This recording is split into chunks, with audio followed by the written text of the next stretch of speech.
2020 was a hell of a year. Technically, the PS5 released this year, but the way generations have been working, we didn't get very many big new games made for it. Ghost of Tsushima looked really cool, and The Last of Us got a sequel, but I haven't had a chance to play either of them yet. The long-awaited Final Fantasy VII Remake made an entire game out of just the Midgar section. Cyberpunk 2077 came out pretty broken, but none of these were even next-gen exclusives. Nintendo released a Battle Royale version of Super Mario Bros. That for some reason no longer exists. Valve released a VR-exclusive Half-Life prequel that took great advantage of the medium, but the headsets are just too damn expensive for most people. And we got some silly but fun multiplayer games with Fall Guys and Among Us. My pick this year is from a small studio known for making high-quality story-based games. This year, though, they released a roguelike called Hades.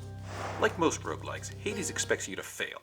That's not just true of the game, but the Greek god as well. You play as his son Zagreus, who has decided he is sick of the dreary underworld and is determined to escape to the surface. This mostly seems to annoy Hades, but he doesn't seem too worried about your chances. And rightfully so, the ascent is not easy. You fight room by room through the undead, dodging their attacks and getting your own in while trying not to get overwhelmed. These rooms can get very hectic. Each of the 4 areas you have to pass through to get to the surface is guarded by a boss, and they are all pretty tough. Meg isn't too bad, but this bone hydra is overwhelming, and Theseus and the Minotaur are constantly attacking you from your blind spot. It's so frustrating. So yes, you will die.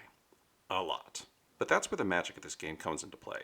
Supergiant games are known for their storytelling, and they challenge themselves to work that into a game where you are constantly losing. Zagreus is a god, so he can never really die. He just gets sent back home where his father can gloat over his failures. Each time you return to the House of Hades, you can talk with residents like Hypnos and Nox and learn a little bit more about what's going on around there. Zagreus has questions, but nobody seems willing to answer them. You get that drip feed of content every time you die, and it almost makes you look forward to failing, because you can see what's going on back home. But each failure will also give you the chance to grow stronger. You'll unlock more bonuses to start your runs with, new and unique weapons to try, healing spots to rest along your journey, trinkets that grant buffs, and the gods are on your side as well, which is fairly suspicious. Zeus, Athena, Dionysus, Aphrodite, Artemis, Poseidon, they're all here to offer help for unknown reasons. Their gifts alter and improve your abilities in different ways, which makes each run feel unique. With enough persistence, you can eventually escape the gates of hell.